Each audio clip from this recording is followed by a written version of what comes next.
when we talk about the self-employed, paternity benefit kicked in September of this year.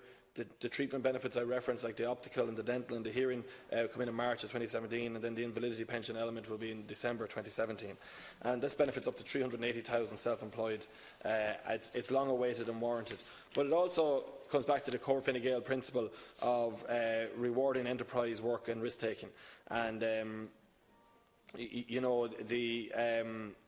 the simple fact that we have here, and I think in this week, in this past couple of weeks where we've had industrial strife and the challenges that come with that, it is a key time that we look back at this budget and the measures that were in it, and the social welfare bill as we're discussing here tonight, that when we think of the self-employed, there's been a lot of discussion for the last couple of weeks around industrial relations and the problems and the frustrations in the public service. People who have taken, like all workers in the state, who have taken a lot of pain over the last 7 or 8 years, and as we come out of that, who want to see the fruits of the recovery benefit to them.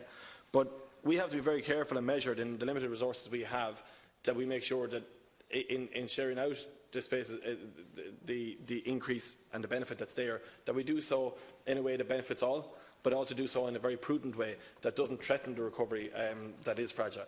So therefore, when we talk about Lansdowne Road and our very important 300,000 plus public servants who do a very important job for this country, the conversation and the dialogue in the media of the last couple of weeks would have you believe they're the only workers in the country at times, and that there's 1.7 million people here that we don't maybe talk about enough either, who also get up in the morning, who work hard, who pay their taxes, and who have all the challenges that workers in the public service have as well.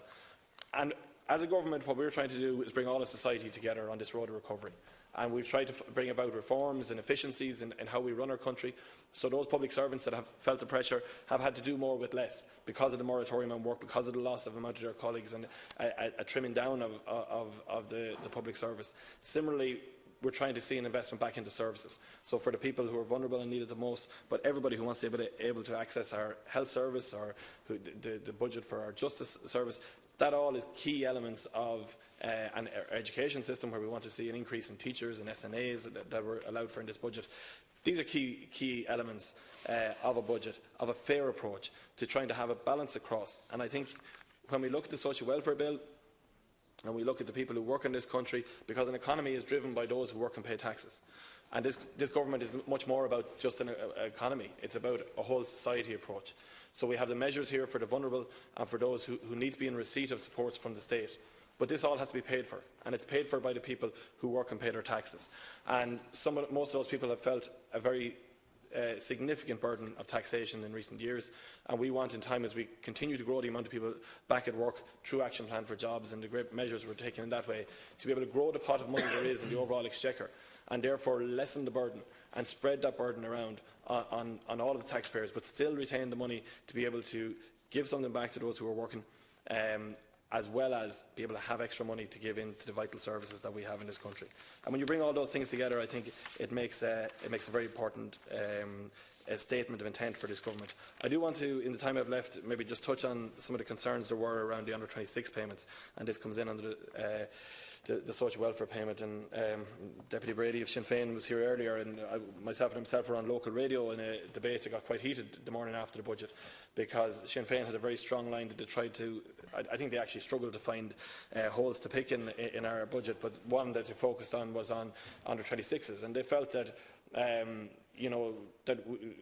while we gave an increase of €2.70 a week, it was proportionate to the €5 increase for somebody on the full rate of job seekers. Yep, I'll finish up now in a minute, and Deputy Kerry is happy just for me to make this last point.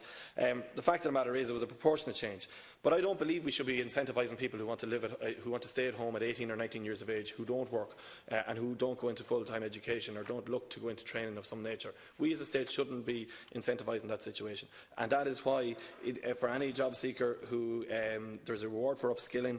Job seekers will get the full adult rate on the back to education allowance, 21% increase, and the biggest single increase in the social welfare package, the rent allowance, the rent supplement contribution as well, for the under-26s is there as the job seekers element. And, you know, in Northern Ireland, those very job seeker rates are down at €64 to €81, where here we're still at the €100 mark. But Fine Gael is about enterprise and reward, and it's about making work pay, and that's very much what we want to do. And this approach is working, Cahill, and I'll finish on this point. Young people on the live register in 2010 was 90,000. That's now down to 34,000, and we want to see that figure drop more. And this budget is another very important step in that way. Thank you. Thanks very much, Chairperson. I welcome this